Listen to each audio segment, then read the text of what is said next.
This podcast is sponsored by nobody. Hey dudes, welcome to Splat from the Past, the only 80s themed horror sci-fi show where things can get totally radical. Oh, I have got a special treat for all you classic sitcom lovers out there today, because I will be talking to the legendary Treva Silverman. Yes, the first female writer to win an Emmy for comedy back in 1974 for the Mary Tyler Moore Show. She wrote on the Mary Tyler Moore Show. She wrote for the Monkees, That Girl, Lancelot Link, Secret Chimp, The Cosby Show in the 70s. He and She, Room 222. I mean, she is legendary. She even wrote some stuff for the movie Romancing the Stone. And we're going to get into all of that stuff today, and I can't wait. I reached out to her, I think it was early last year, and we were all lined up to do this. And then, I don't know what happened. She got busy or skeptical or whatever. But then, last week I got in touch with her again and gave her more information. And then she said, okay, Tommy, let's do it. She heard my interview with Harriet Schock, and turns out that they're good friends. And so we're going to have a good conversation today, and I can feel it. And she's a very funny lady, obviously. I mean, look what she's written. It's really hard to, go through, every episode of every series she wrote for, but she's prolific, and this is going to be a great honor. I love talking to women who pushed through the man's world and did some wonderful work. So yeah, here is my interview with Treva Silverman. Hey, Treva, welcome to the show. How are you today? Oh, I'm fine. How are you? I am spectacular. I can't tell you what an honor this is. I consider you a trailblazer of women in comedy writing, and I thank you so much for coming on today. Oh, I love the idea of an interview. I love it. So, going back in time, I know that you were a child prodigy and played piano. What age did that start? I know exactly, because I know that I was in kindergarten, so that would make it, I guess, 5 years old. Yeah, I am the youngest of four daughters, and they were all taking piano lessons, but I was too little to start. And my mother heard one of her kids practicing, and she followed the music, went into the living room, and it was me at the piano, having heard my sisters playing. It was then discovered on the spot that I could recreate what I heard. Oh. And I don't remember that moment, but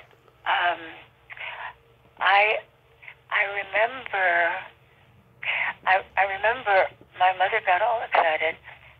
She loved the arts. By the time I was 12, I had piano lessons and tap dancing and ballet and painting, and so she was really excited, and she called Juilliard. In essence said, tell me about my kid, I don't know any of this stuff. And so they came by, and this part I do remember, that they told me, put your back against the piano, we're going to play some chords for you. And so I was able to do that, and the thing lasted for about an hour. And they told my mom that I was a prodigy and that I was a musical genius. And my sister Corinne was there. She was home from school, and I was about to go to the afternoon session of kindergarten, which is why I remember that it was age 5 or so. And my sister so wisely, she was 7 years older than me. And she was pretty wise because she said, Treva, don't tell the kids at school that somebody called you a genius because they'll be very mad at you. And okay, I won't. And I remember walking over to PS number 3, and the kindergarten class was right up against where the road was, and I could see my classmates, and I had the thought of, oh, this is the first time that I can't say what I want. I can't say what's on my mind. It struck me as a very solemn kind of moment. I don't know. Do other people that you interviewed, do people remember exact things like that? Sometimes, yeah. I mean, as you get older, you remember long-term stuff, but short-term memory, you don't, you know. Yeah, I was just going to do a cheap joke and pretend I didn't hear you. But, no, that's corny and it's been done. Yeah, but I'm always fascinated by what you remember and what you don't. And I can remember dialogue much more than I can remember like visual things. I'm not all of that visual, but yeah, I do remember that. So this is an answer to your short, sweet question, and there I went on for 25 minutes, but that as it may. So were you a funny kid? Was there humor in the household? Oh, no, I wasn't a funny kid until later. I didn't really, I was just going to say I didn't get funny, but it's like, you know, I didn't get the measles. I wasn't a funny kid. I was kind of introverted when I was little. But I do remember the first time that I got a laugh, which sticks out in my memory, and I can picture it and everything. I told you about having 3 older sisters. Right. And Mom, we each were at this particular time when we would go to parties, family gatherings. Mom would dress us all alike, and it was blue velvet dress. We each wore a blue velvet dress and what was called Belgian lace. Well, I was very, very young. I didn't know what Belgium was, but I knew that it was Belgian lace. And we would line up and we would say our names. And every time there was a family thing, it would be, I'm Lila, I'm Corrine, I'm Valerie, I'm Treva. And people would go, oh. And I was getting so sick of it. It was so repetitive and boring. And I remember being at my aunt's house, Aunt Marcy, and she had guests over, and she said, oh, why don't you introduce yourself? And it started, hello, I'm Lila, I'm Corrine, I'm Valerie, I'm hungry. And I knew, it was just a spur of the moment thing, but I knew that I shouldn't be saying that. And everybody laughed. And I thought, oh, that's pretty nice. I got a reaction. Well, the comedy thing is pretty easy here. and Aunt Marcy had us repeat that, and I had to pretend that I didn't know that it was silly and funny. So yeah, that was my first getting a laugh thing. Wow. And your nickname growing up was Pinchy? Yes.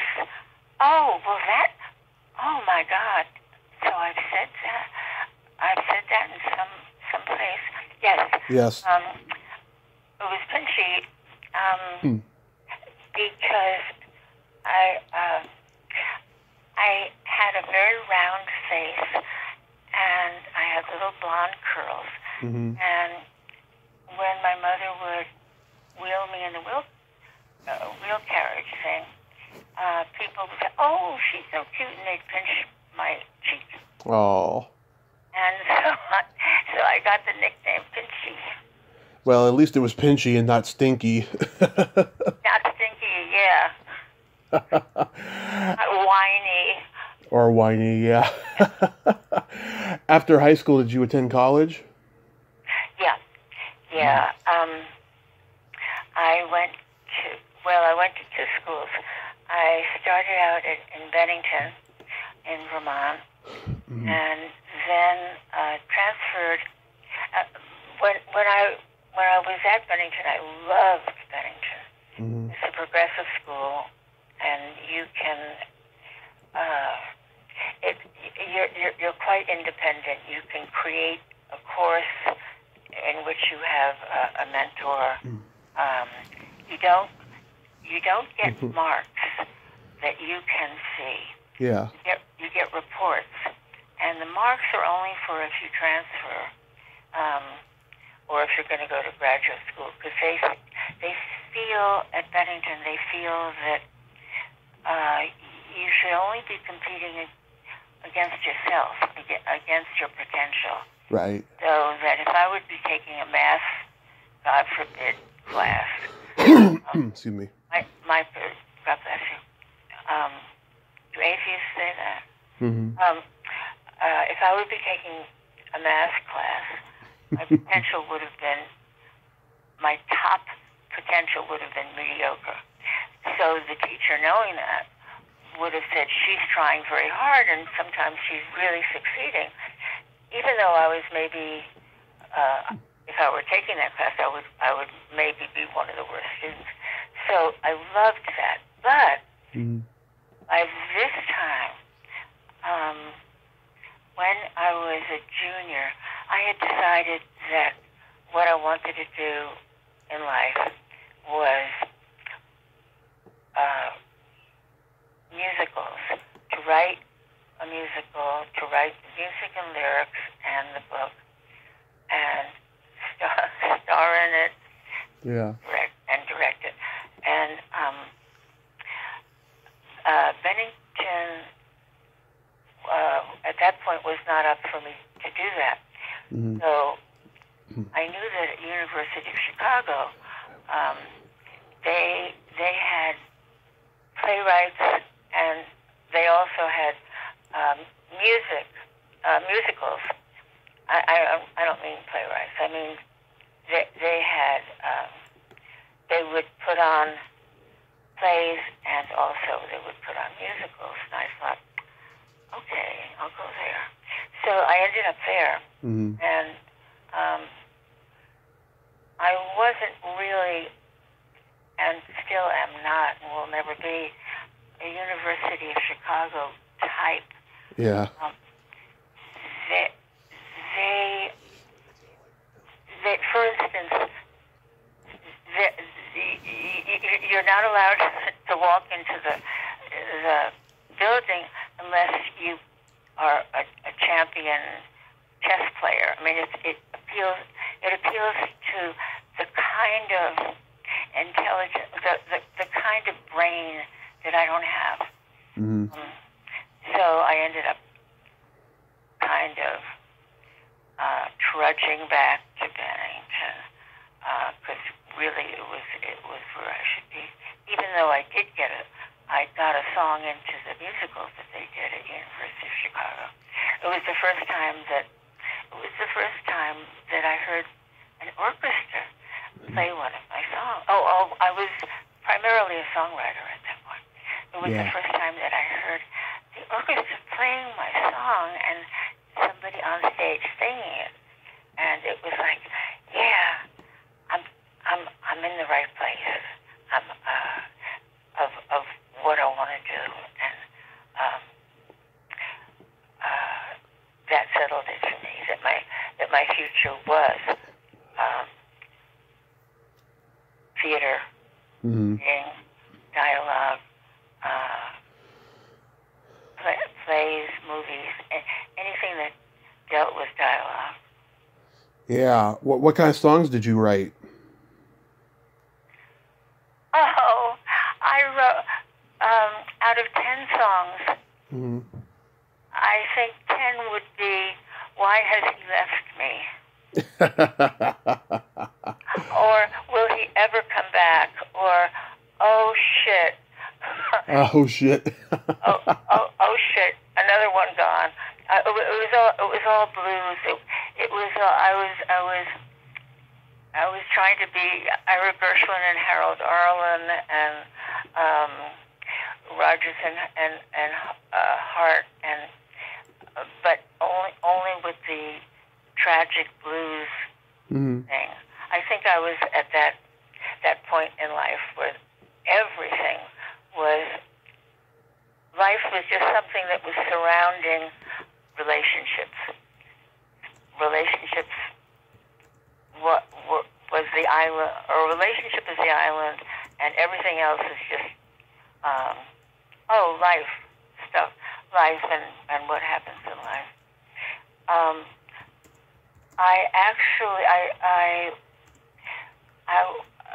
There was, see, all this stuttering thing. I wish you could take that out like that. No, it's warts and all on your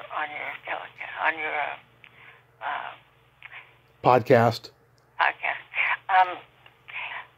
I was there was only one musical comedy school in New York, and you had to audition for it, and I was so happy because there were 8 of us, and I was one of them, and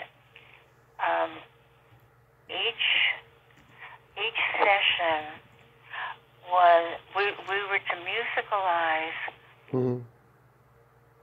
short plays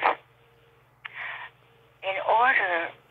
Well, the reason why they wanted songwriters there was because it was primarily an acting school for people, for musical actors. Right. And they offered us what they called scholarships, because what we would be asked to do is to musicalize whatever short play we wanted, or they would tell us which ones. And then the actors were able to, when they went to auditions, instead of singing just whatever was the musical hit going around, if it was Gypsy, they would be, everybody would be singing Everything's Coming Up Roses or whatever. Yeah. And so they wanted an opportunity to have people sing different stuff. And so there was a director and a producer who came to these workshops, and I was asked, out of the blue, they saw one of the things that I had musicalized. It was a Dorothy Parker short story, actually a character comedy. And they saw it, and right there, they said, they are starting children's musicals, and would I be interested in writing children's? I said, sure, yeah.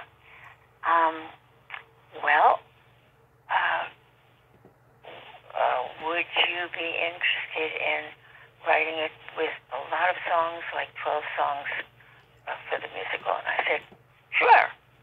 And they said, the script, can you have it by Saturday? And I said, sure. Whereas today, if I would say, no, I can't possibly have it by Saturday. I'm an artist. I must go over each word. But I was happily naive. I said, yeah, sure. And so that started a thing where I ended up writing the songs, and I loved it. I was writing for actors. I loved it. And then I thought that the script was really pretty stupid. So they said, would I write the next one? Mm-hmm. I don't know where I got this bravery from, but I said, only if I can write the script also. So they said, great. So I ended up writing 13 children's musicals, which were produced by these guys, and they made records of them. I mean, I was just starting out, and I had records. I mean, they weren't. It was not the Philharmonic. I mean, it was one person at the piano, and somebody who played the giant would be playing. He would be singing the giant. But one thing was, it taught me, even though it was on a very sort of rudimentary, almost kind of basis, it taught me an awful lot about seeing something. God bless you. Thank you. It taught you something. Well, one thing it taught me was when you're writing a kids show, don't write a long ballad because the kids are going to get so bored and they're going to drop their sour balls and on the floor and ding ding ding ding. And so whenever I would write a love song, I would make it funny and silly so that they. But yeah, each thing that you do, you learn more stuff. And the idea that real life human people were bringing their kids there, it was thrilling because I had gone from just the concept of, yes, I want to write for the theater or for the movies, into the actuality of it. It was a beautiful feeling. It was a beautiful feeling. Wonderful. At what point do you meet James L. Brooks? Okay.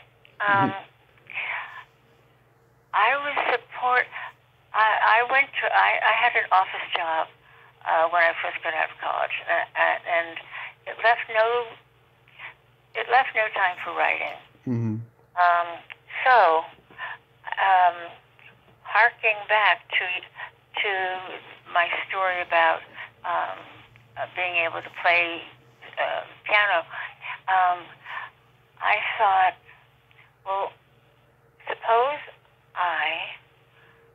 what can I do that leaves time? So suppose I sing and play the piano, because I could sing. And lo and behold, I was reading the New York Times want ad things. And there was something that was so bizarre because it was like it almost had my name. It said, wanted, semi-professional.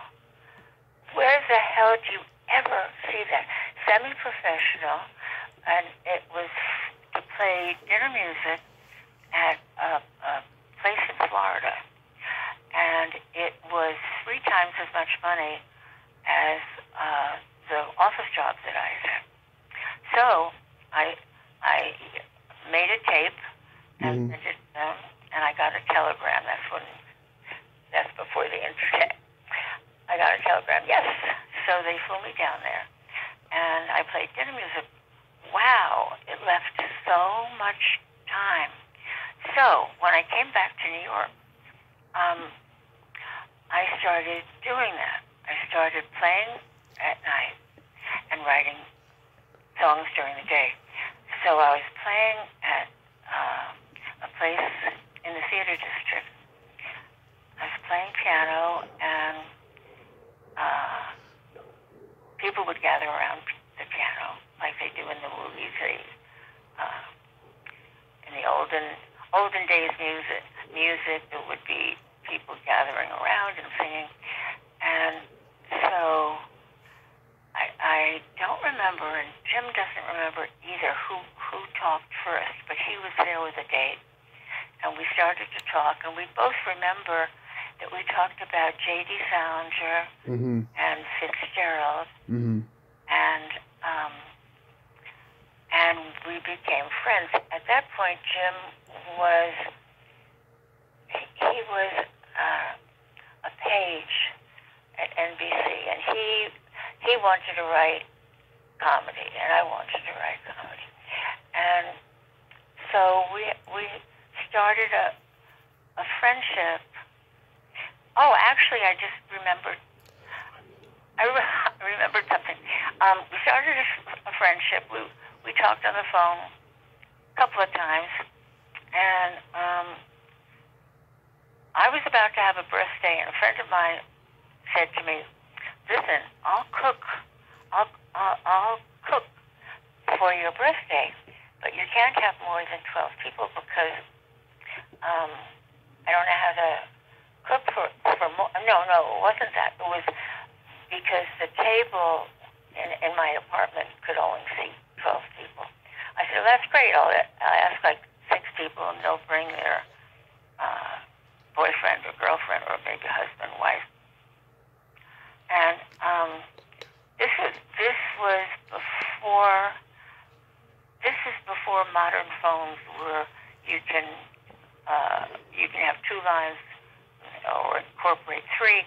I had 2 telephones, and so I was on with Jim. I was talking to Jim, and the other phone rang, and I said, "Oh, Jim, do you mind?" Sure. So it was one of the people I had invited, one of my best friends, and I'm on the phone with my best friend, and I say, "Oh yes, it's here's my address, and yeah, I can only have 12 people, but if you want to bring a date, that's fine." "Okay, great. Okay." Then I go back and I think, "Oh my God, Jim heard this. Jim heard that I'm having a party. What am I going to do?" I didn't know him really well or anything, but so I said, "Oh, Jim, I'm so stupid. I forgot I'm having a party, can you?" And yeah. So he comes to the party. Later on in our life, he came to the party, and he was so enjoyable, and we had all such a good time, and he got all along. So, he fit right in. And later on in life, he told me something. This is why I'm telling you this long story. He said, when we met, and we had so much in common, it was really nice, and I liked meeting you. And I thought, okay, Treva's going to be one of those people that I don't see her that often, but when I do see her, it'll be fun. But then, Treva, when you invited me to the party, you could only have 12 people. I realized that you really had thought of me as being much closer than I had thought. And I started thinking, yeah, we do have the potential to be that close. And that influenced him so that we then became extremely close, very, very, very close. At one point, we were like, he was like my brother, and it was really all because of having 2 phones. That is awesome. Ladies and gentlemen, that is the end of the 2 phone story. Did you know right away he was just this brilliant genius of a writer? No, because we didn't know each other's writing. But I knew right away, and so did he, that, oh my God, we had a lot in common. And, of course, Salinger, and we're both quoting Salinger, and we're both quoting Scott Fitzgerald, and we both wanted to be comedy writers, and it wasn't until we read each other's writing that we realized that, oh, we have another thing in common, which is that we both loved writing character writing. At that point in the industry, the capital I, in the industry, there was so much going on. We set up punchline, no characterization stuff, and Jim was writing character stuff, and I was writing character stuff, and we bonded with that. I mean, that was a bonding thing until we became so very, very close, and we would exchange scripts, and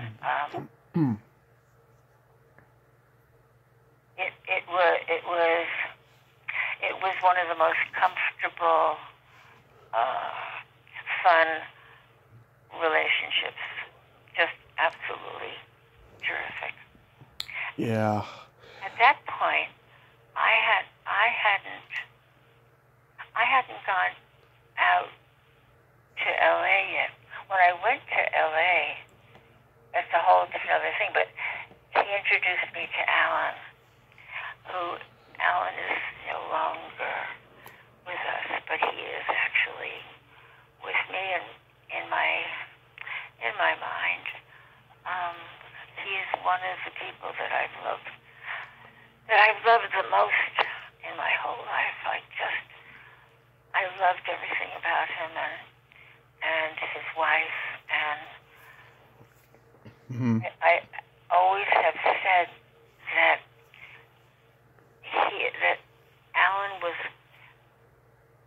one of those people who was as nice as he was brilliant, and you don't find that much. He was writing spec scripts. He never changed when success hit. Oh, that's good. Dear and empathetic and wonderful, just wonderful. I miss him so much. Yeah, he's done very well for himself. So how do you come to write on The Entertainers? Oh, The Entertainers, I'm surprised you know the name. The Entertainers was a television show that was on CBS right before they gave Carol her own show. It was Carol Burnett and Bob Newhart and John Davidson and Don DeLuise and Ruth Buzzy and wonderful people. I was still in New York, and at that time, the best way to describe it is, because there was no Saturday Night Live, the best way to describe it is there was a nightclub that if it was years later, you would be on Saturday Night Live, but then it was sketch writers and songwriters, and the best, most wonderful people. I adored that whole group. Sheldon Harnick. I'm forgetting names, but it was a whole big deal to have a song or a sketch on done. It was called the Upstairs at the Downstairs, and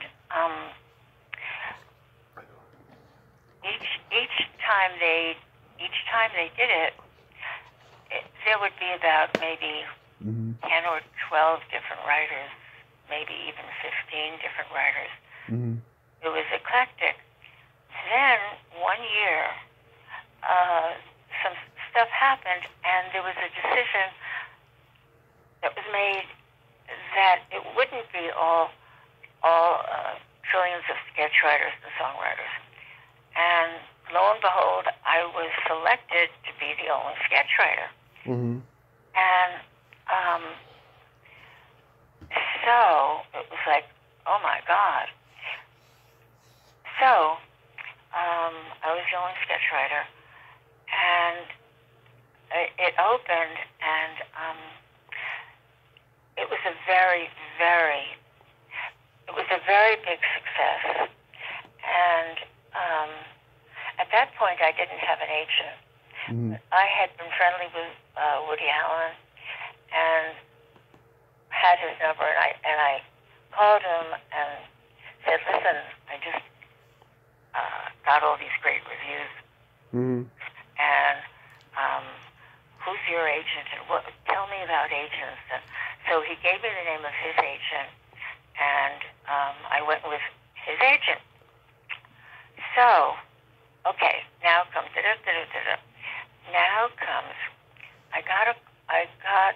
so here's my name all running around New York City. So I got a call from the maitre d', and he said, Treva, I just got a call from the producer who's going to be producing Carol Burnett, is doing a new variety show. And Carol wants to come and see your stuff. And she's going to be there Wednesday night. There were 2 shows. She's going to be there for the first show, 9:30 show. So, thank you. So I called all my friends who hadn't come, and I said, hey, you haven't come to see the thing. Yeah. And I know it's expensive, so I'm going to treat you. Oh, that's so great, but Wednesday isn't so good for... No, Wednesday... So I got everybody... I was earning, at that point, it was $15 a sketch. And so I blew a whole, month of... I had tons of friends coming to the 9:30 show. I'm there, I'm all dressed up, I'm prepared. Maitre d' comes over, he says, oh God, I'm so sorry. They just called, she's coming to the second show. So it turned out to be lucky that she did, because my friends, by this time, we were young and struggling and had no money. Everybody this time was thrilled that I was picking up their tab. So everybody was drunk and happy, and they overreacted to all of my sketches. Oh, they were screaming with laughter at something that didn't deserve it. It should have gotten a 65% laugh, and they would get 99 for everything. The setups would have gotten a 99. And it was obnoxious. It was just obnoxious. So that, when Carol came to the second show, it was just a nice, normal show that went beautifully. And Carol was so wonderful, because she was so wonderful. She came back afterwards, and she let it be known that I was going to be on the show. And she was so dear, and she hugged me, and she treated me like a professional. Oh. It was when I finally got on when we all were all the writers were on the show, and they were I was going to be having my very first sketch done, and they were rehearsing it, and Carol came by and she said, we're going to be doing the first rehearsal of your sketch. Would you like to come by? Which isn't done. It just isn't. Yeah. It was so dear. And yeah. And so I'm seeing Carol, and I think it was Tom DeLuise, doing a sketch of mine. And the director, after the rehearsal, the director said, "Oh, that was really good, but there's a couple of lines that don't really seem to work. Maybe we should cut them." And Carol said this sentence, "Well, let's see what the author says." Mm-hmm.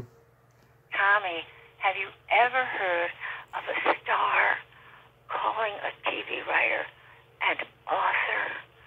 Oh, Never. And only Carol Burnett, because I have heard across the board she is a great lady and she just loves everybody in her path. yes. Oh, I figured you've dealt with so many people who've worked with her. Nobody, it's impossible to find anybody who will say, "Oh, she's a bitch," because she's so loving and so non-competitive. And when she would be doing stuff of mine, she would say, every now and then she would say, it wasn't that often, but she would say, "You know what, that line is really, should go to Dom, not to me." In her generosity. Yeah, she was and is a wonderful woman. Yeah. So that got your TV writing juices flowing, and did you move to LA right after that? Well, what happened was, so I'm in New York, and my agent that Woody had beautifully set up with me, my agent called and said, there's going to be a new show. It's a rock and roll show, and they could hire LA writers, but they said that they really want to hire New York writers because they want that New York head, and it's called the Monkees. Yeah. So I went, and it was, now this was the late mid-60s, I guess, and it's me and 2 billion bearded it was men. yeah, but bearded and long hair and everything, and we all fell in love with it. And so then we were asked to submit stuff, and I was chosen. And at this point, it was not a variety show, of course. At this point, it was episodic TV, and there weren't women who were doing that. Were doing episodic TV.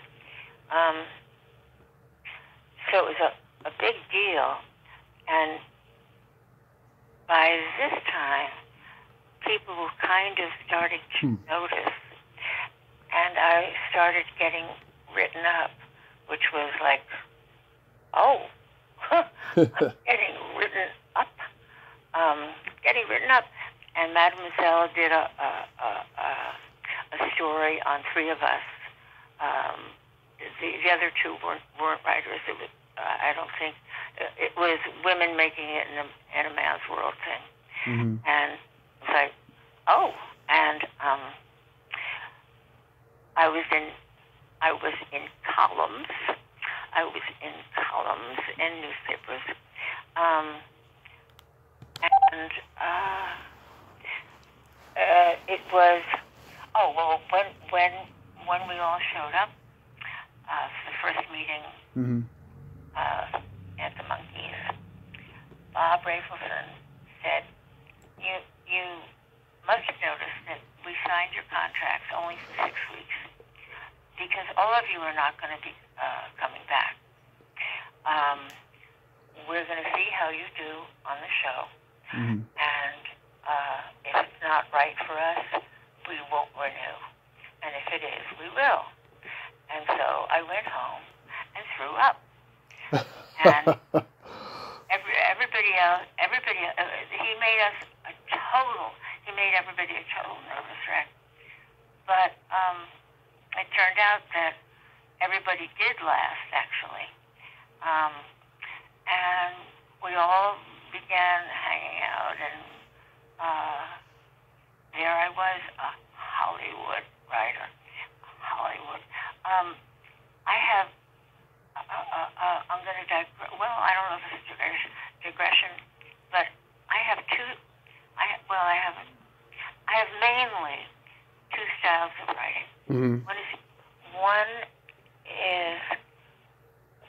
One is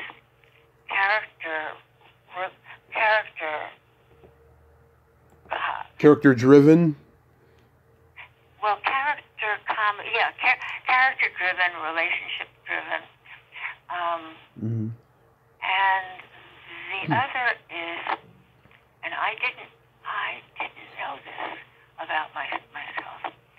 The other is totally off the wall, like not Monty Python, but totally off the wall, not character.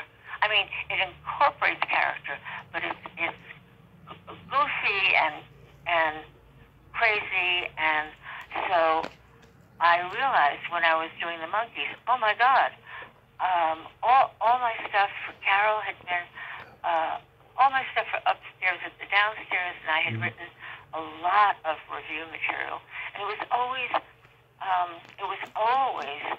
like a husband and wife or two girlfriends talking. It was always relationship stuff, which I love doing, but I had never even thought about the other kind. Mm-hmm. With the Monkees, there was this part of me that did that. I mean, that could do that. And every now and then, I would find myself. I mean, during my career, I find myself now and then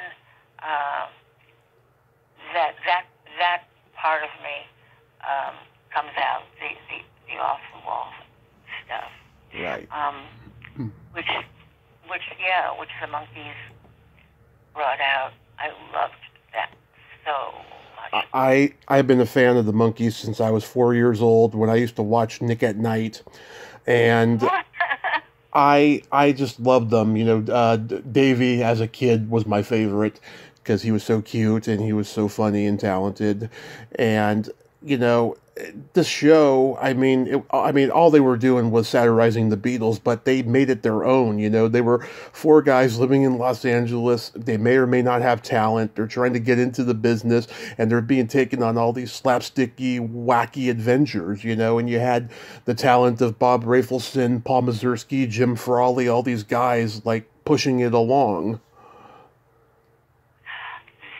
You just said something so important. Even though Rafelson put the fear of God into us, he and Bert Schneider had the vision to do this, and they stuck to their guns, and they were able to get incredibly good songwriters. During that time, so many it was. The songwriters were incorporated into the story. The writers, the script writers, had nothing to do with the songs. We would always be surprised that such and such a song was interpolated. Mm-hmm. What was the name of it? Oh, Romp. That's right. Romp, yes. Yeah, the Romp.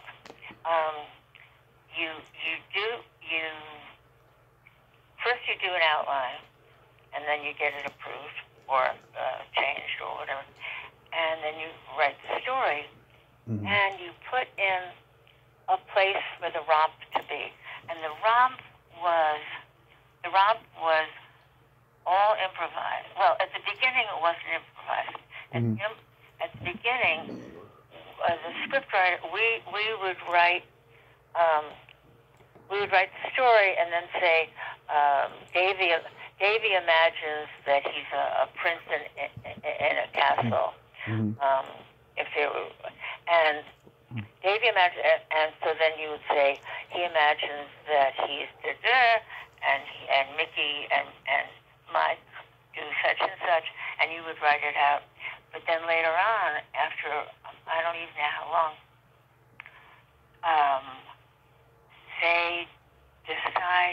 Jim Frawley decided, you know what, I want the guys to just improvise. So they would improvise, and that was the romp. And then suddenly you would be watching it, your episode would be debuting on television, and there would be a Carole King song. And there would be something that last train to Clarksville, I see you at the station. That was an anti-war thing. We didn't even know. Yeah. I'm just learning right now as you're telling me. I didn't know that was an anti-war song. Yeah. Take the last train to Clarksville. And it's about somebody who's going to be sent away. Wow. To Vietnam.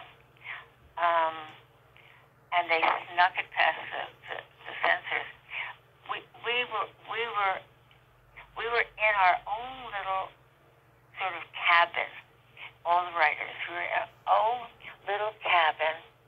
Here, I'm stuttering again. And what was happening in the world of the Monkees, we had no idea. We didn't know that the boys, how do you call them, that the boys were rebelling and saying, we want to play our own instruments. Because the way that Bob and Bert had set it up, taking no chances, what they did was they had, quote, real, unquote, musicians and playing the soundtrack, and the Monkees would be looking as if they were doing it, and the fans and the public saying, hey, what? They're fake.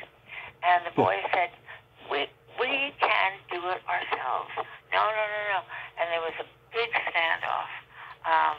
And it was a whole big deal. Meanwhile, we're sitting at our typewriters. That's the thing that was before computers. We're sitting at our typewriters, and we're saying, do you think this line works? And outside, like, people were going crazy and going on strike, and so finally they let them do their own stuff. Let them do their own stuff. Did you see, while you were there, like, fame affecting them? Oh, what a question. I'm going to tell you a story that I haven't told anybody, and I just realized I haven't told anybody because I didn't want to be telling tales out of school. But I'm going to say this, and then I'm not going to say who the person was. Okay. It was our very first party. We hadn't shot anything yet, but we were writing the scripts, and Bert and Bob arranged that we're going to meet the husbands. We're going to meet the wives or girlfriends or significant others. The boys were invited to bring somebody if they wanted. So there were four young ladies, young girls that were just meeting. And so I was introduced to one. She was so dear and so sweet. Loved her. And we were talking about her boyfriend, one of the Monkees. And I said, God, this is so incredible. How I said something along the lines of, you must be so excited, or something like that. And she said, well, yes and no. I said, well, what's the no? And she got very serious, and she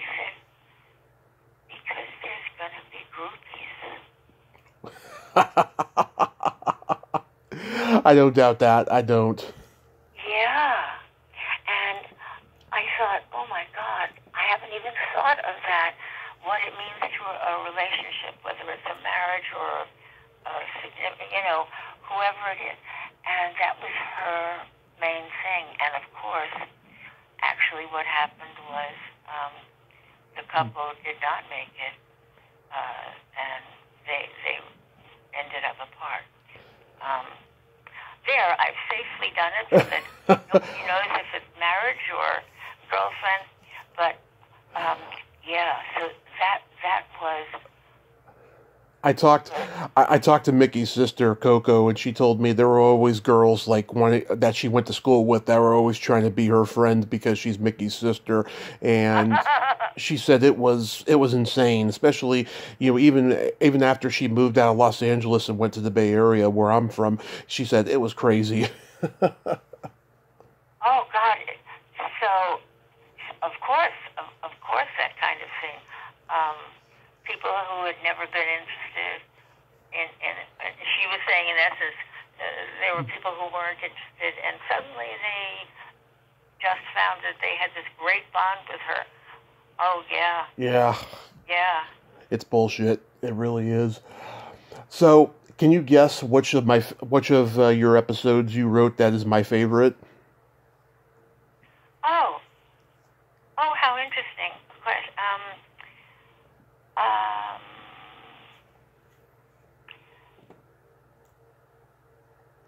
I would guess, well, I've narrowed it down to two. I've got a little song here. Or...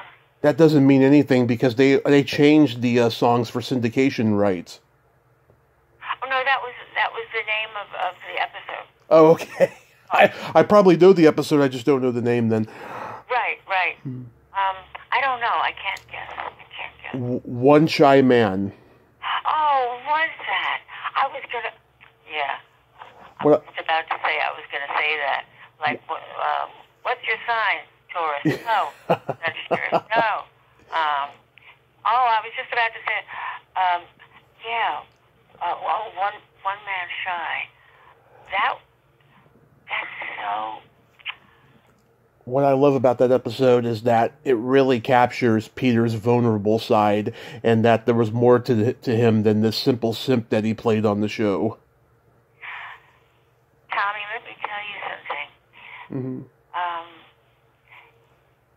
It was the first Monkees episode that I write. It wasn't the first one that I've written. Uh-huh. It was the first episode in which I expressed my own feelings. Oh. And because Peter, I knew Peter a little more than I had known the other boys, and I remember getting to a scene where what you just said, I'm so touched and moved by that, like 2,000 years later here. But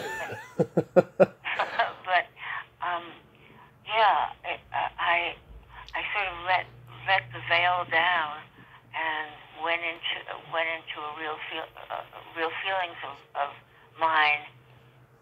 Not necessarily something I had experienced, but I went into the feeling part of me, and instead of just the crazy off the wall stuff. I'm so glad that you said that. That's so dear. I do. I love that episode. And, in the original broadcast, I'm a Believer played during the montage where they're spending time together. But in the syndicated version that I grew up on, Forget That Girl was playing. And I think that's a better song for that montage. And every time I hear it, I think of seeing Peter's face and that girl's face as they're, going around and around and all that. Yeah. Oh, God, you just told me something that I never knew. You said it previously a few minutes ago, but now I really heard it. You mean when it went into syndication? You're telling me when it went into syndication they changed the song. They changed a lot of songs around just for licensing rights or whatever, but yeah, for that episode, I didn't even know about the I'm a Believer version in the original broadcast until just recently, but Forget That Girl is always the song I think of when I think of that scene. Oh, wow. Wow. Yeah, I mean, obviously you liked writing for Peter, because a year later you did the card-carrying Red Shoes episode as Lee Sanford. Why did you use that name? Oh, I forget. Really? There was a really reason for it. Mm-hmm. I'll tell you how I chose. There was a reason why I used a pseudonym, and I wouldn't have done it unless there was a really good reason, which I simply don't remember. I simply don't remember what the reason was. But I know why I chose that name, because Lee can be the name of a man or a woman, and if I had chosen a woman's name, I was the only woman writing the Monkees. Nice. So it would have been pointless. I would have called myself synonym of Treva name, Yeah. Tell me about the Dean Martin show. Oh, my. Not a good one? I met a lot of... some people I'm still friendly with, the writers. I was so... Stan Daniels, Ed Weinberger, Arnie Kogan, I think Michael Elias.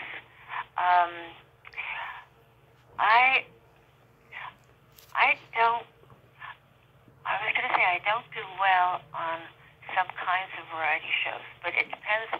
But that's not 100% true. If I'm allowed to, well, never mind. It wasn't an awful experience, but it was strange because I had taken the show. I really wanted to write episodic. Episodic. Now with so much streaming and, episodic at that point, they would take a hiatus and nobody would be hired for a whole lot of months. And so I would do variety in between. I did Flip Wilson and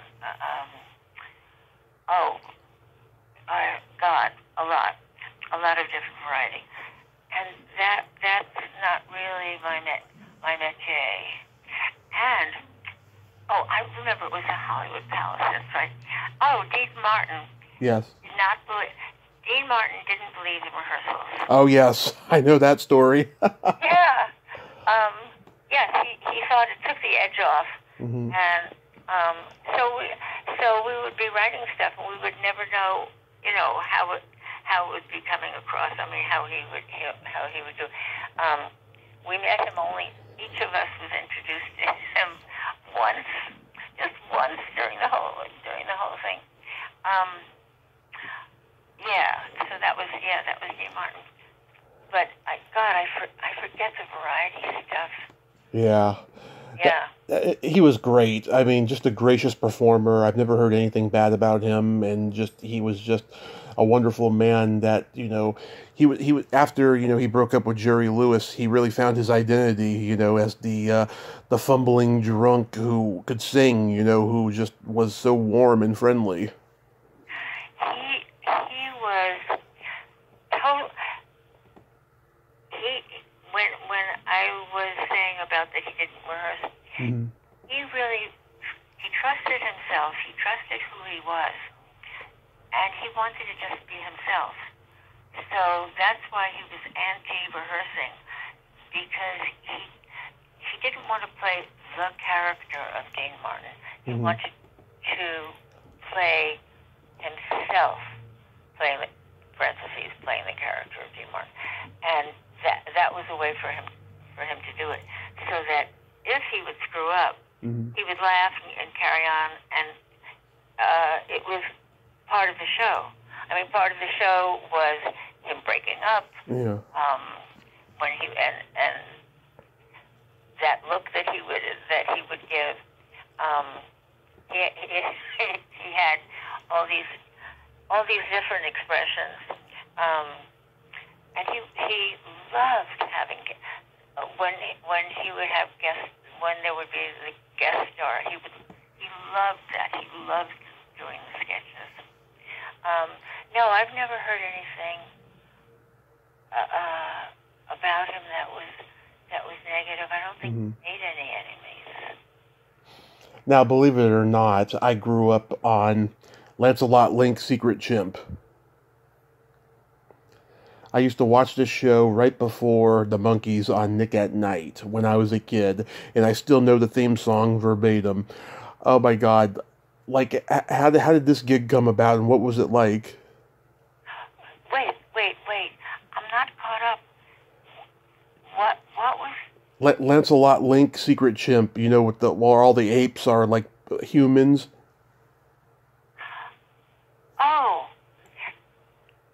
Well, I wrote one or a couple of episodes. Yeah. That had chimps on it. Yeah. And we were told, among other things, we were told, if you're having a period, don't get around a monkey. Yeah. So you'd have to report in.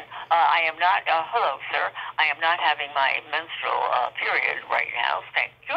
Oh God, has Ed Weinberger ever told you about the Mr. Smith experience? No. What?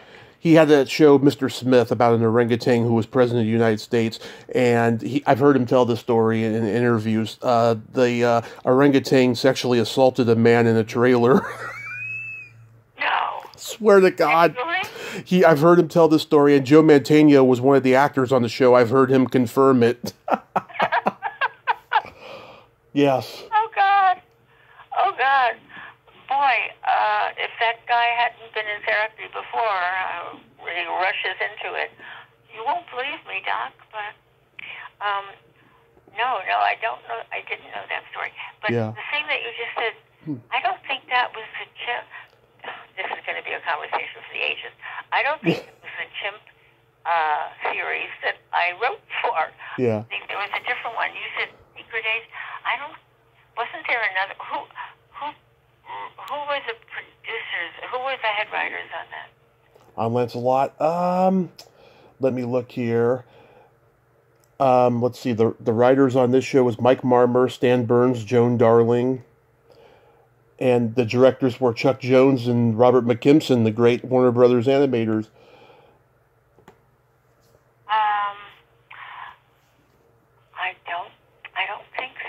I don't think that was the one.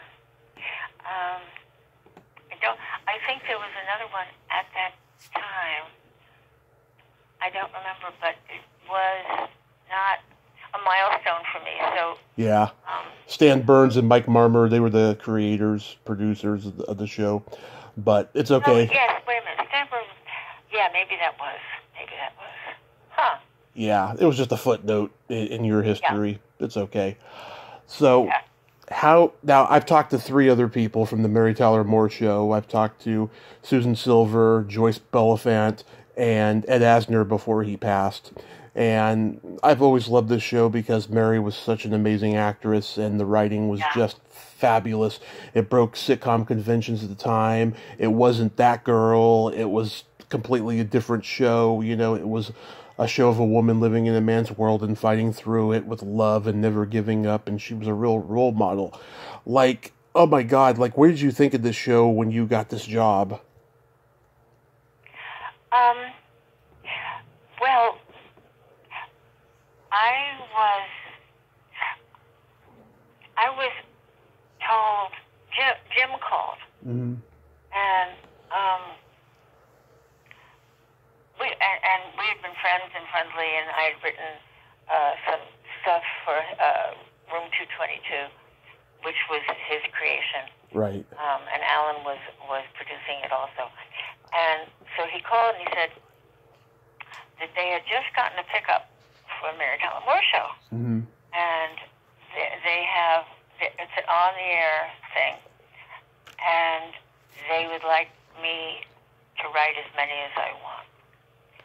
And those words should be engraved on the gates of heaven, because it was such a gift to me that I was trusted that much, and it was people that I loved and that I had written, that I had the past experience of writing for Alan, who was producing Room 222, and for Jim, who was producing. So it was like a tiny little family. At that point, they had cast the show. No, wait a minute. Yeah, of course. What am I talking about? Yeah, of course they had casted it, but yeah. Okay.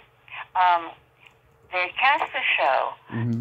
They had only written 2 episodes. Right. They had written the pilot, and then they had written a thing, I think, about Rhoda's parents episode. Okay.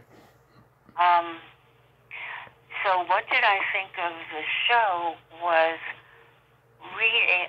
I absolutely remember reading both scripts and thinking, oh, I'm home.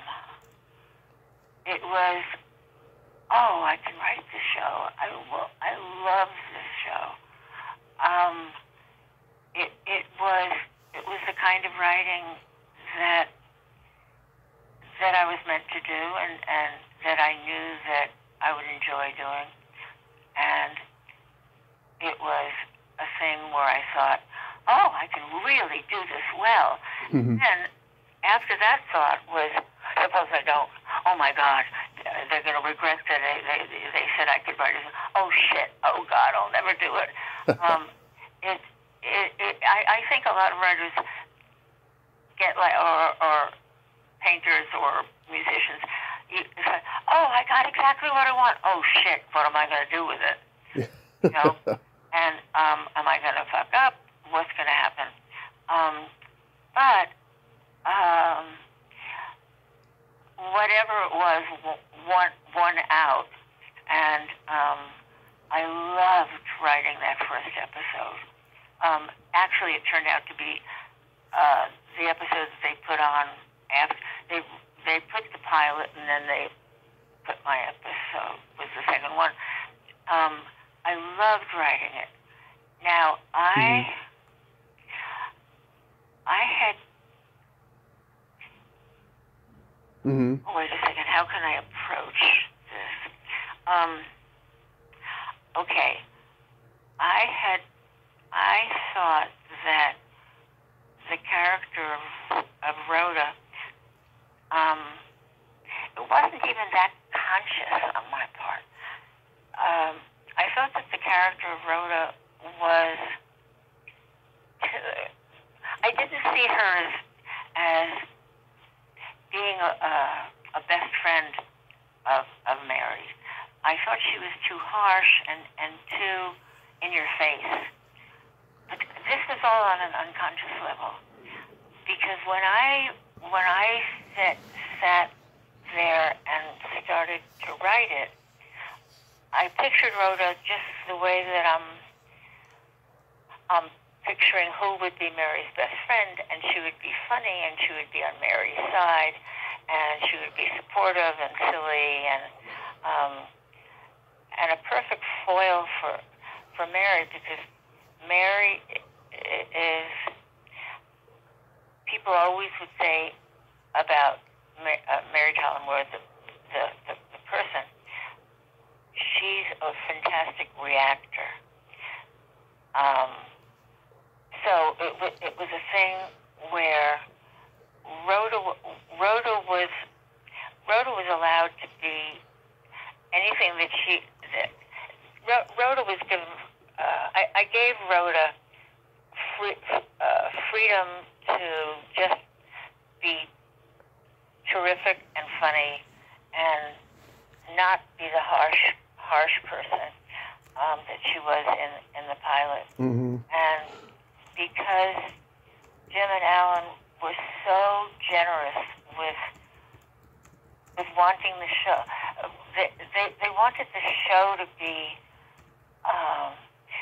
The show came first.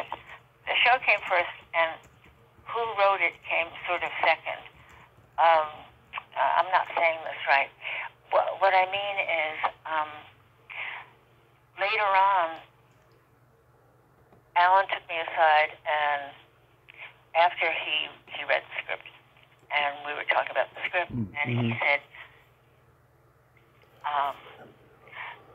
that I had captured the Rhoda that they didn't capture. That my vision of Rhoda was the one that they were going to go with. That they hadn't really been 1,000% satisfied with the Rhoda that they had written for the pilot.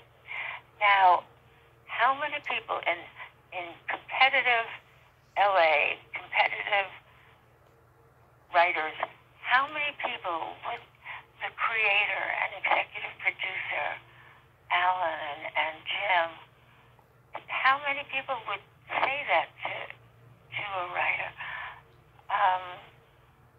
It was an incredible moment for me. Yeah, I can imagine. I mean, you became, the first female to win an Emmy for Best Comedy Writing. I mean, how did you feel? Did that just overwhelm you? Say a different verb, because overwhelmed. It was. I wasn't thinking of myself as a woman writer. I was. Okay, what it was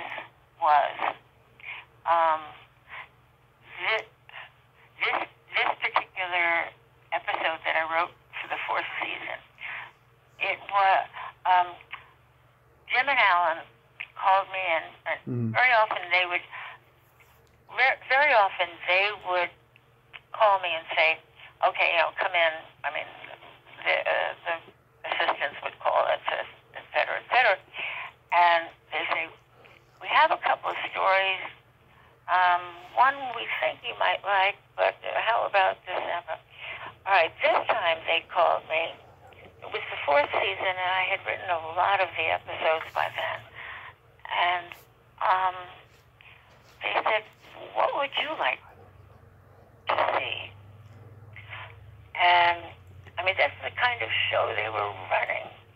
Oh, God, what would you like to see? And I said, I would like to see Lou. I would like to see Lou Grant in pain. I said, we always see, like, oh, he's hearty and negative, and underneath he's, just a little piece of taffy, and he's just so soft. Yeah. I said, but we've never really seen his feelings. Very, or he would be angry, or whatever, but we've never seen his feelings. So then, okay, we haven't seen his feelings. So then the decision was made that this was 1974. Right. The decision was made. A lot of marriages were breaking up. And the women's movement was huge. Right. And so what came very easily was, she's going to leave him. And it gave me the opportunity, once we knew that, then how we worked then was, forget the term writer's room. We had nothing like a writer's room. Right. God. It was me and Jim and Alan in a room. I don't know if Ed was. I don't know.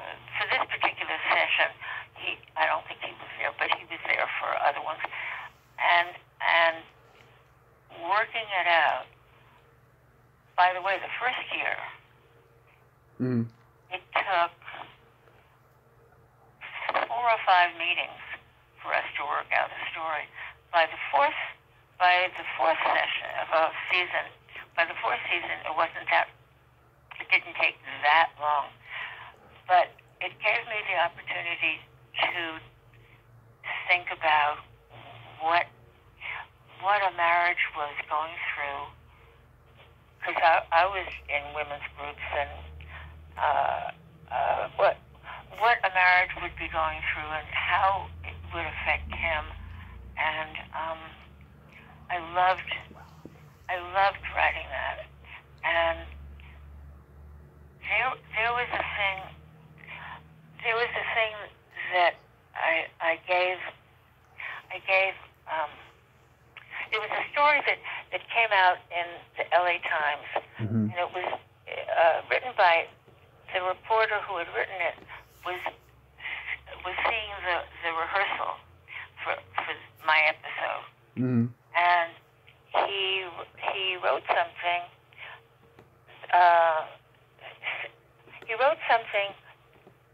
I forget what it was, but I had written a stage direction, which was in the script, and he mistakenly thought that the director had given it to Ed. It was a very important thing, but no, I had given it to Ed to do, and so he wrote in his column, and then I got a call from the public relations guy saying, "Did you read the column?" Yeah.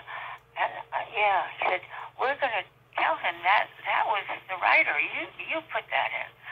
So then the reporter, very nicely wrote a little retraction a couple of days later saying, "Oh, I mistakenly," and then he said it was, and then he said all these great adjectives about me. It was this, yeah. So I think that caused people to want to watch that episode, or whatever the thing was. And I think also it was the right story at the right time. Had it been the year before, nope. It was just exactly what people were experiencing. And it wasn't except for All in the Family, which was as contemporary as anything could be. Yeah. Television wasn't catching up with what was really happening. So here's a story. So I think that all went into my winning. I don't know if you. Well, yes, you know so many things. Do you know that was the year of what is called the year of the Super Emmy? Yes. Oh, okay. Because, yeah. Why don't you say what your understanding of the Super Emmy was? I just know the term. I don't know anything about it. Oh, yeah. It was the year of the Super Emmy.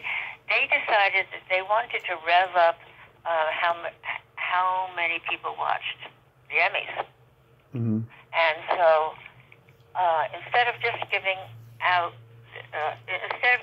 the Emmys as they do every year, what they were going to do was they would take a category and give a Super Emmy. They took the category of comedy and they pitted variety comedy, episodic comedy, and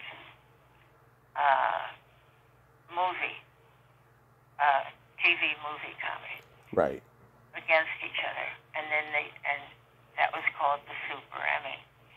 And so, not only did I win the Emmy, but I won the Super Emmy against. Oh, it was a very lovely movie, and also against the Carol Burnett show. And so I won the Super Emmy, and they never did. The next morning, I got a call from NBC News, wanted to put me on, and I had like X amount of time to get there, be made up and everything, and not only is it the first time that a woman won an Emmy for writing an episodic TV home without a husband or a partner, but the Super Emmy, and what was it like to win the Super Emmy? And that was, that was something that was the only year they ever did that. Only year. And it was so good for my career. Because it was like, not only the Emmy, the Super Emmy. Yeah. And it was, but there was also something that had happened, which was, I had a boyfriend, I had a male companion. I had a boyfriend, and he broke up with me about 2 weeks before, about 2 weeks before the Emmys. And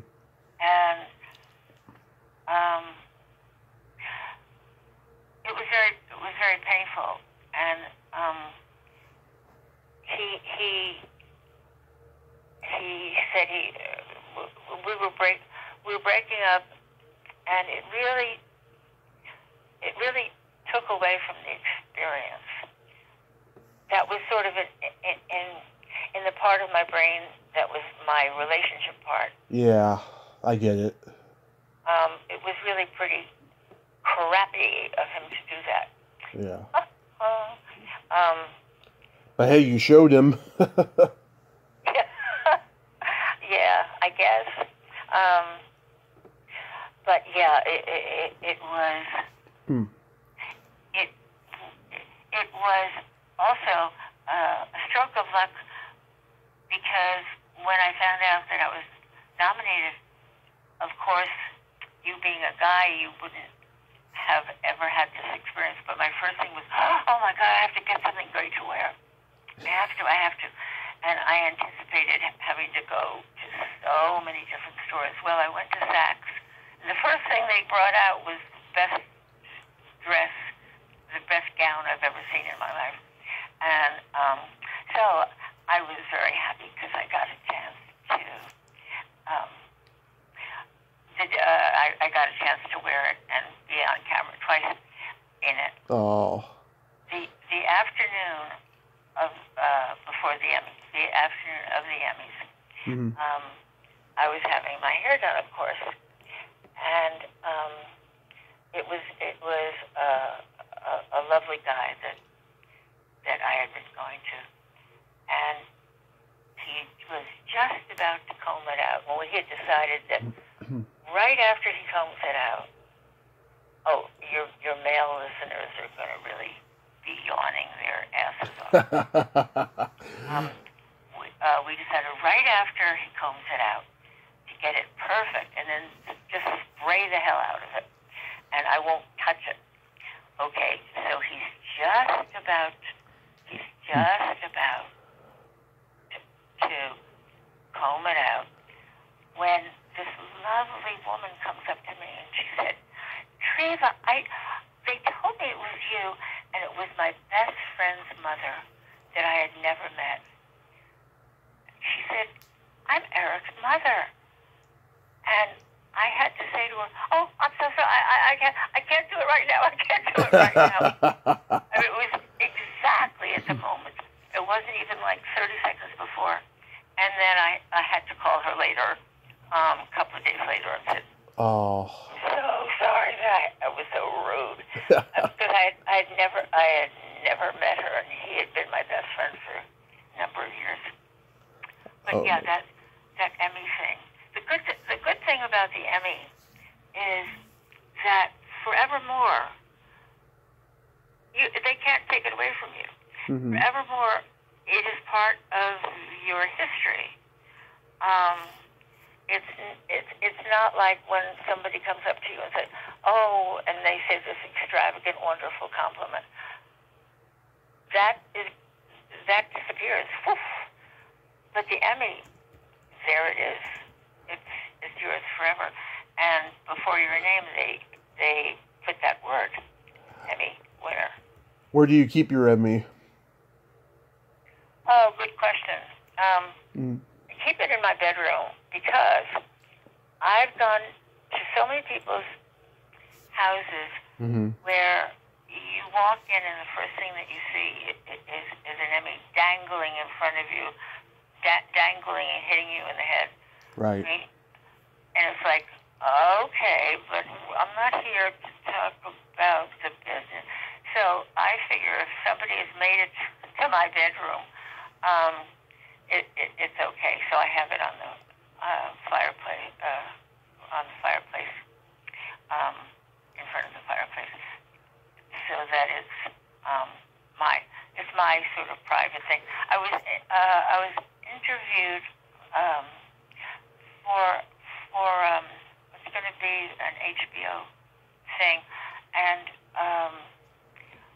they came to my house and they said, "Oh, where do you keep your Emmy?" And during the interview, we would like to have the Emmy in the background.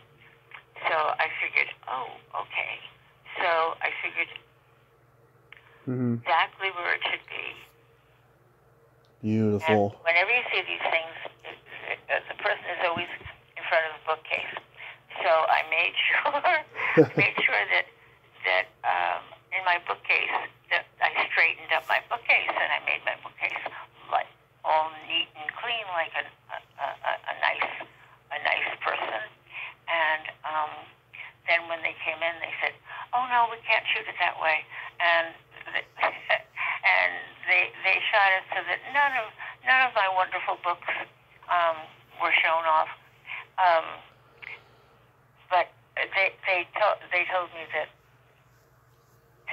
it's very interesting to them where people put their Emmys. If you want an Emmy, where would you put it? I'd definitely keep it in my room, maybe in a display case or something. In your room. It's personal. Yeah. What's the thing in front of a fireplace? An urn? Oh God, no. No, it's like a little beautiful. It's a marble. It's like a marble. A mantle? Yeah. Yeah. So it's there. And my favorite episode that you wrote is Better Late Than That's a Pun Than Never. Oh, really? Yes. Because that's one of my favorites too. Oh God. Because I love that you have such good taste concerning. Thank you. Yeah, I like how it balances between darkly morbid comedy and just sweet drama, sweet sentimental drama, and it's got that, of course, Jim Brooks touch to it.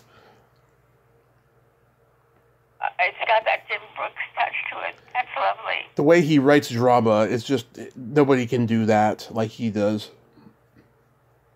Nobody does it better. Yeah. Did you recognize something?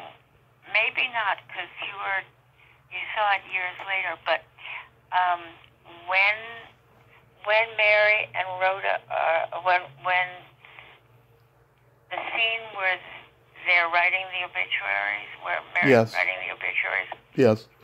And I have a whole thing about food. Mm-hmm. And I was writing, for those who could get this, I was writing about when people get stoned, because I figured they're going to be getting stoned while they're doing this. It was like 2 in the morning. It was the 70s, yeah. Yeah, exactly. Oh, I loved writing that. That was so much fun. My favorite one that of mine that I wrote was Rhoda the Beautiful. Yeah, that's a good one. About Valerie, Val losing. Valerie Harper. Yeah. Oh God, Valerie. Yeah. She was so good. Yeah, and just Ed. Oh my God, he's a screen in that episode. Just the way he walks in looking pissed. I mean, it's so subtle and just so hilarious. Oh, he was such Yeah, funny guy when I talked to him. You know, by that Yeah, it must have been fun. he was 90 by that point, and he was over it, but he kept on doing it. You know, I mean, he was very prolific as an actor, and he loved what he did. And he did that tour with Ed Weinberger. Mm-hmm. Oh yeah, the prostate one. What's it called? Yeah, Yeah, yeah, the prostate one. right. Yeah. Yeah. Which I don't know if did Ed talk about that? That it was really Ed's experience. Ed was talking about his own experience.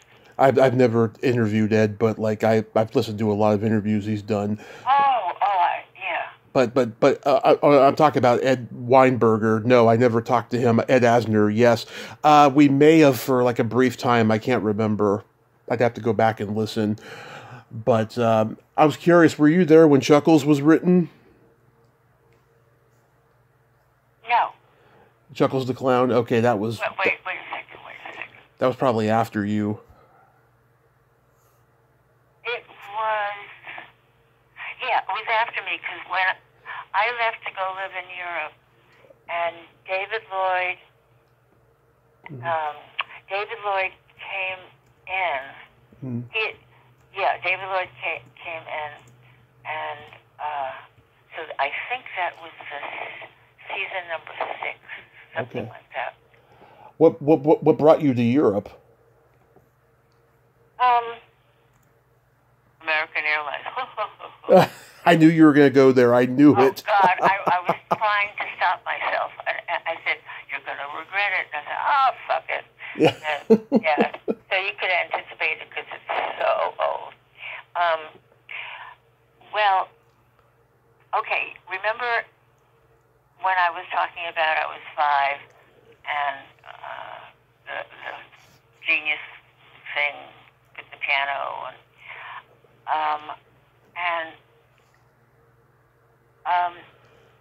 what had happened in my life was since I was that age, I was always there was something that I was doing in which the expectation was going to be high. The musical part, the expectation was high. Then when I started writing songs, which I didn't really go into that much, but right. I was writing songs, and I was accepted at the BMI workshop for songwriters. I was writing with the incredible Jonathan Tunick, was my writing partner. Jonathan is Sondheim's orchestrator, and I was doing that. Then I was doing sketches, and then I was doing episodes, and then I was writing, and it just all was adding up to. I felt that I'd been giving out, and I didn't want to be the kind of writer but really even more writer who just kept writing the same kinds of things. And I thought, boy, if I go on like this, I'm not taking anything in. And I realized that I had loved traveling. And every time I went to Europe, I came back and I always felt sort of like not a different person, but different aspects. That travel can do that. And so I decided, okay, it's now or never. And I told them I was going to take a year off. I went. I started out in Paris, living in Paris. But at that point, the Parisians, they're not like that now. But at that point, there wasn't any internet. They had you're either French or don't bother me. You know? Yeah. Yes. It was very that, and so I decided, okay, I'd been living there for 5 months, and I wanted to get away. I never said that phrase vis-a-vis Paris. It's hilarious. I wanted to get away from that fucking Paris, you know? Yeah. And so I took a train to Amsterdam. Mm-hmm. And when I checked into this little hotel, the guy said, "Oh, have a nice..." I checked in, and then I wanted to go to in Amsterdam. Everybody knows you can get even then. You could just go someplace and get grass, and I knew where to go. And so the concierge said, "Oh, have a nice time." Mm-hmm. And I burst into tears because I realized that was the first time that somebody just said something nice. Because in Paris they were keeping to themselves. Right. And so on the way to the place to get the hash, I asked directions from somebody. And he said, "Oh, he just came from there." And we ended up living together Mm-hmm. in the north of France. And I would spend half a week with him and half a week in Amsterdam. And then loving Amsterdam. And then I decided to move to Copenhagen. And it wasn't a year anymore. It ended up being 2.5 years. Mm-hmm. And in one way, it was a turning point for me because I was not attending to my career. Right. But in another way, there were experiences that are part of that expression, who I am. I mean, they're part of who I am and what I saw and what I lived. Actually, I shouldn't even say my career there, because I wrote a screenplay when I was there, which I had been really, really wanting Mm-hmm. to do. But being in places where XYZ was accepted, Mm-hmm. but ABC was not, but then going to another place where XYZ they never even heard of. I mean, it sort of prepared, I just thought of this, prepared me for living in 2023 United States. Uh-huh. Because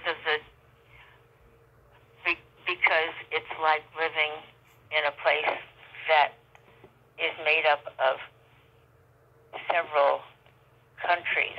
Right. That abortion here, no abortion there. Trans here, no trans there. Right. Books here, blah blah blah. We all know. It's like that. It's like that song. Signs, signs everywhere. The signs. Don't do this. Don't do that. Yeah, it's like that. Yes, exactly. Like in Denmark, which I loved. I just loved Denmark. In Denmark, the woman didn't. In America, everybody was changing their name. Yeah. I mean, the woman would get married and take the husband's name. There, they incorporate the woman's name into her married name. So she marries. I'm not going to even try to think of a. Okay, she marries Mr. Soren. Oh, I knew I'd get stuck with coming up with two names, but she would be her first name, then her maiden name, and then her married name. So she was also, so she was herself plus him, whereas in America at that exact time, it was not that, as we know.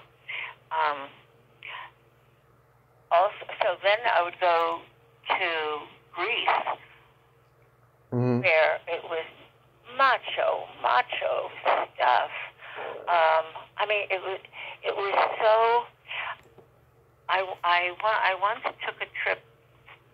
I traveled a lot. I figured out later that I traveled about 3 weeks out of every 3 months. Mm-hmm. I would go from Copenhagen. Usually, I would go from Copenhagen to Italy, but very often also I would go from Copenhagen to Greece. And you would start out in Copenhagen, and you'd have a Eurail pass, so you'd be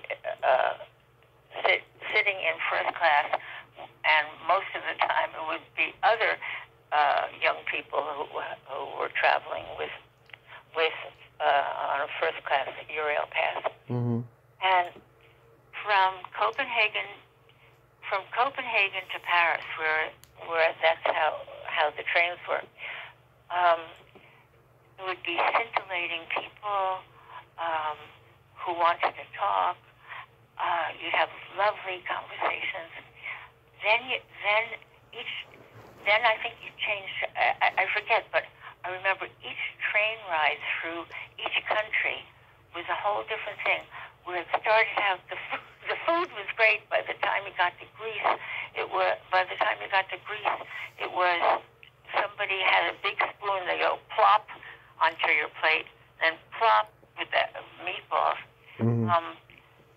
And the conversations would be so different, and everything about the place would be so different.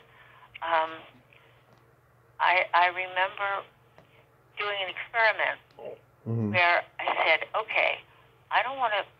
I'm here because I'm here living in Europe because I want to just see where life takes me. So instead of what I usually was doing on train trips, instead of going from looking inside each coach car, saying, "Oh, that looks like there's interesting people. I'll sit here." I made a rule. I would go to Gare du Nord, which is one of the train stations, or whichever train station I was going to go to. I would go there. I would not choose where I was going. I would just ask, what is the next train? And I would get on whatever the next train was, and I would take it until the end. That was the rule. The rule was, don't try for control. Just see what happens when life is controlling you and you're not trying to control life. And it was so wonderful. I would meet people that I never would have met before. Right. I remember taking a train that way. Oh God, taking a train that way to Italy, and loving the people in the car, and everybody.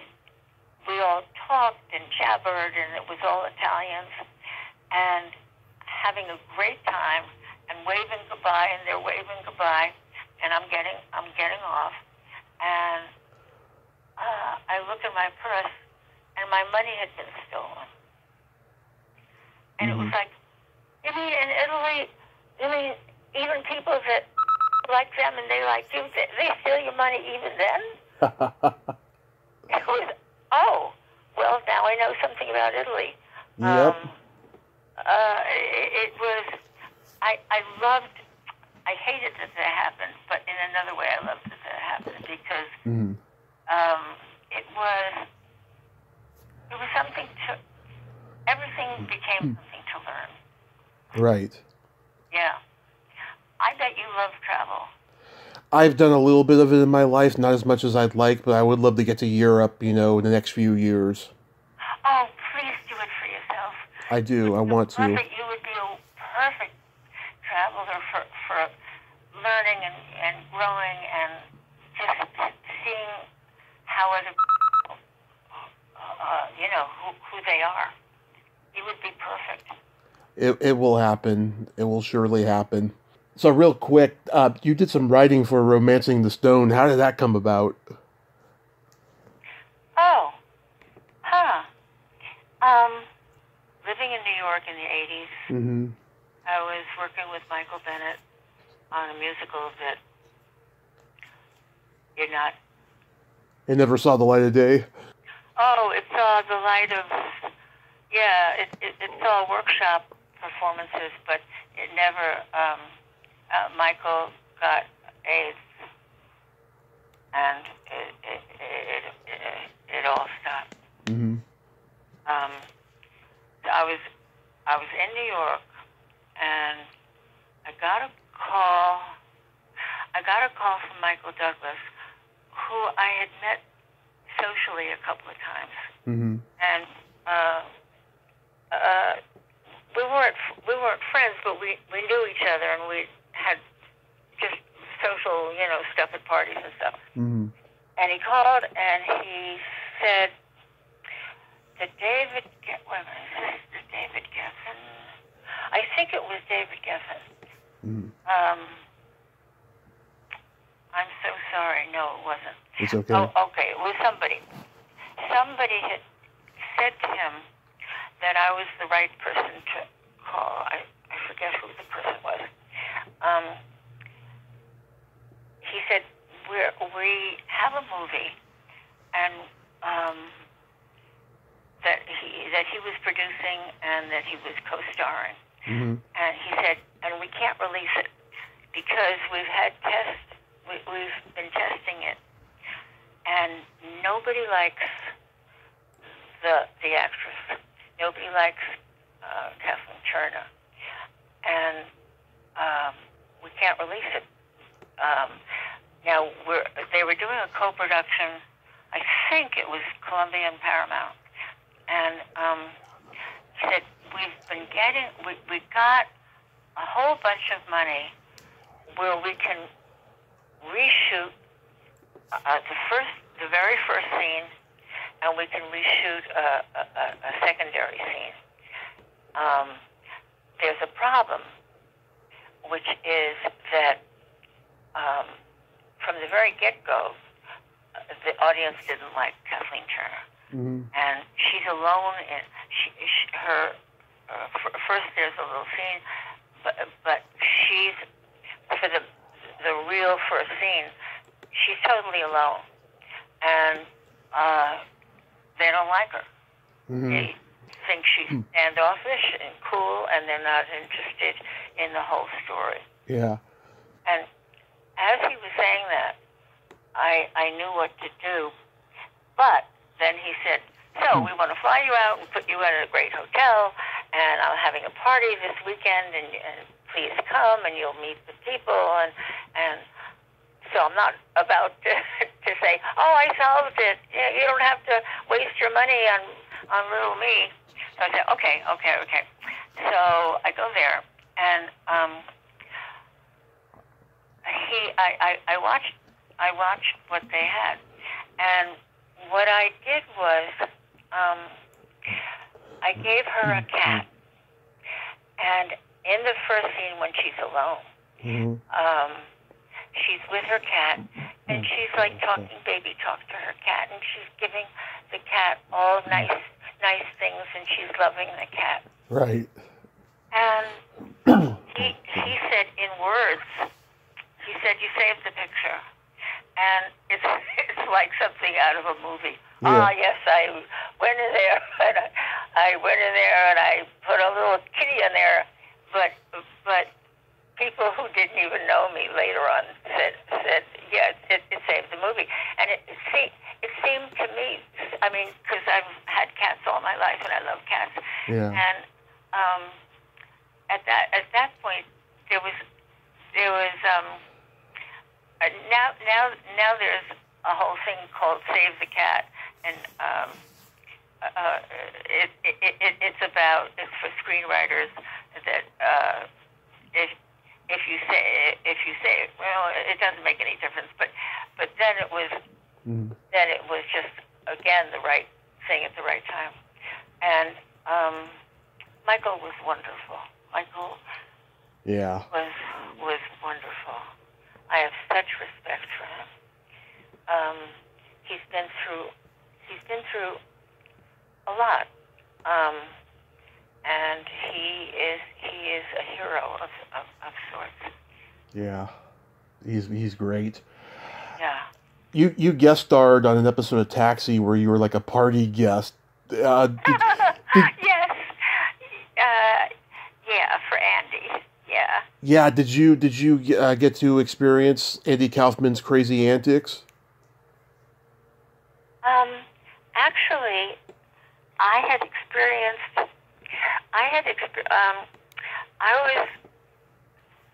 was at a party and Sam Denoff, this super writer creator, with his partner. I mentioned that I was about to go to New York for a couple of weeks, and he said, you know what? He said, I have a cousin. His name is Andy Kaufman, and he's going to be at, I'm trying to remember which place. He's going to be at the Improv, something. And if you feel like it, why don't you go and see him? So I went to see him with a friend, and we called him to our table after, and I met your cousin Sam Denoff. Oh yeah, how is he? Treva, this was great, and give my love to Sam. He was just nice, normal, lovely guy. Mm-hmm. Then a few years later, when I was living in Europe, I was. Wait a second. What was this thing? Oh yeah. Yeah. I was. Lauren Michaels knew my work. I had never met him. He knew my work, Yeah. and he asked me. I was living in Europe. I was here for a television interview program. Right. And Lauren called and said he wanted to meet with me, and we met, and he asked me to be a writer for a brand new show, which is going to be called Saturday Night. At that point, they didn't have the word live. It just Right. Saturday Night. And I knew that I wouldn't be the best person. No, I'm saying it wrong. I knew that that's not what I do best. Mm-hmm. And I knew that if it was a success, I would be doing what I don't do best. And I wanted, when I came back, I wanted to either be on episodic stuff or having my screenplay done or something like that. Right. And I liked Lauren so much, but I told him how I felt.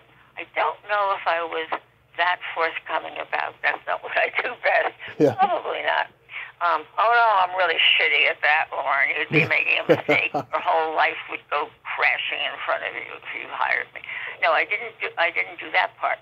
But I think that I did express to him that what I just told you. Mm-hmm. And he said, "Oh, that's too bad. We would have loved to have." He said, "I'm going to be interviewing some people tonight. It's going to be a group of us from the show. Would you like to come with us?" Oh, what is that? Uh-huh. Oh, excuse me. Wait, I'm just hearing some sound. Oh, okay. It's just my phone. Okay. So I said, yeah, great. So he says, we're going to be seeing somebody told us there's this guy, Andy Kaufman. Right.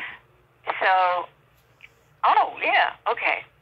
So we went to see Andy Kaufman, and he was being introduced to the group, Lauren would say in this tree, "Oh yes, you're my cousin's friend." And okay, so he was wonderful, absolutely wonderful. So yeah. by the time I was on Taxi, excuse me, by the time that Jim asked me to be on Taxi, because he said, "Look, you've been living in Europe. You've probably gone out with tons of guys where you didn't really understand the language, and so you've had experience with people talking, and you're having to pretend to understand them. So we're going to have you be Andy Kaufman's date." So by that time, I had seen Andy Kaufman just coincidentally those two times. So when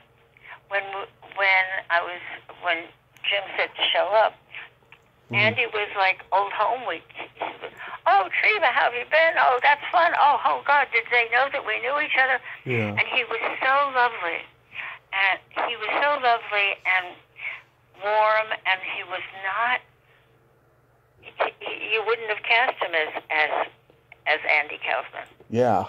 You just would have cast him as a nice guy who was. Something so lovely happened. There I was on the show, and they were having a rap party after, and Judd Hirsch, who I had never met before, we started talking, and now remember, this is just when I was coming back from Europe. So I had already written Mary Tyler Moore Show, and Ed Weinberger had been one of the producers. Judd said to me, he said, "You didn't have much to do, but you really," he was very sweet. And I wasn't really that good on it at all, actually. But he said, "There's somebody that I want to introduce you to. He's one of the producers on Taxi. His name is Ed Weinberger. And maybe he would give you a part." I'm not saying the right words, but Judd Hirsch, he walked me over to Ed, and he said, "Ed, I'd like to introduce a young actress." And and Ed was totally bewildered. Then I explained, I couldn't lose the opportunity of being introduced to somebody I had worked with for years. Yeah. I hate it when people do that. They introduce me to people I already know, especially if I don't like them. It's happened quite a bit of times. Oh, God, especially if you don't like it, yeah. Yeah. Oh, I just remembered. I was at a party. This was during Mary. Right. Tyler. I was at a party, and I was with my friend Ron, and with all people in the business. So yeah, we're going around, and he says, "Oh, this is my friend Treva Silverman. She writes for the Mary Tyler Moore Show." And by any chance, did you write Chuckles the Clown? Yeah. And I said, no, I didn't, but it's such a great show. It's just a wonderful show. And they were kind of a little embarrassed, but it was okay. No wonder you were a little tight-lipped when I asked you about it earlier. Oh, no, that wasn't why. Anyhow, so then we go to another group, and Ron says hi. He says, "I'd like you to meet my friend Treva Silverman. She wrote Chuckles the Clown." Okay. Ron, how did you do that to me? I get it. Yeah. Tight-lipped when you mentioned Chuckles the Clown. Was I? What? Was I? No. Was I? Well, it took you a little bit to like process that. You probably were thinking, "Oh, should I tell that story, or maybe I should just look into my archive and see if I was there during that time." That when you asked me that. Yeah. Yes. Yeah. Yeah. Mm-hmm. People always assume that if I was writing for the show, Mm-hmm. the year that another episode was on, that I'm very acquainted with it. But Yeah. no, the opposite was true, because I would be so caught up with what I was doing, and I have to get this line right, or I'll Right. kill myself. I didn't know what the hell else was happening with the show. Mark Twain came alive and he's writing for the show. Yeah, tell me about it later, because I have to get this line right. So I didn't really remember about Chuckles. So what do you got going on these days? Are you going to write a memoir? Oh, that's funny, because people have asked. Mm-hmm. You should. No. Well, no. I just finished. I just finished a play. The reason that I'm not writing a memoir is because I get such joy out of writing something and then seeing it portrayed. Mm-hmm. Having the actor saying my lines and adding who they are to it. I love the collaboration of it, Mm-hmm. particularly if it's an actor who is really, really good. It's I've always said it's like sex without the sex. Yeah. You're in each other's minds. You're in each other's emotions.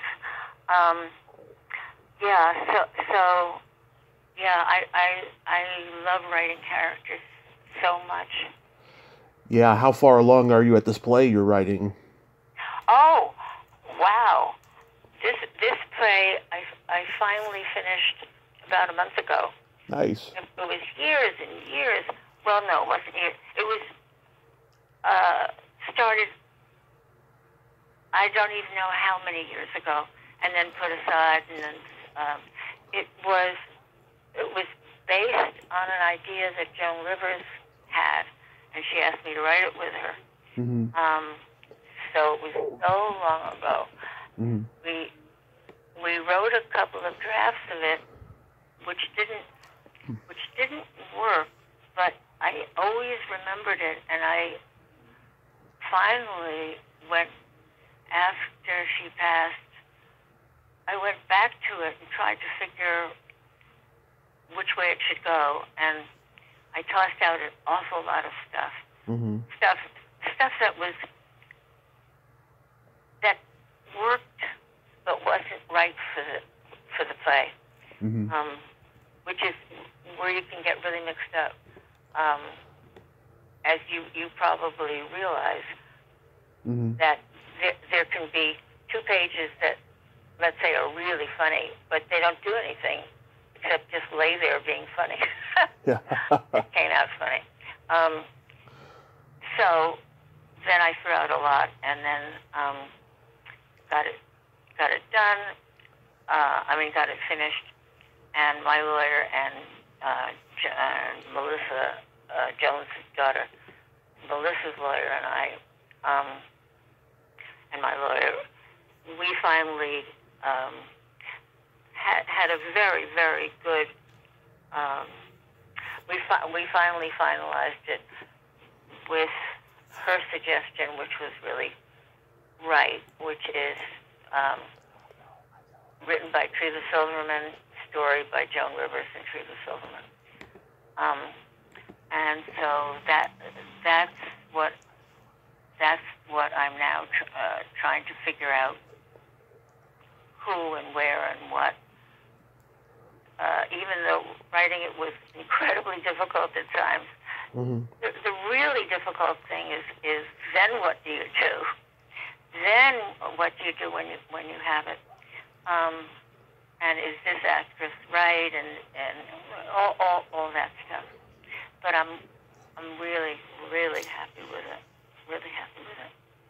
That's wonderful. That's wonderful. I hope it goes well for you when it gets released. You have just blazed a trail, and opportunities have opened up for women over the years, and I just hope it continues. I mean, we're in a crazy time right now.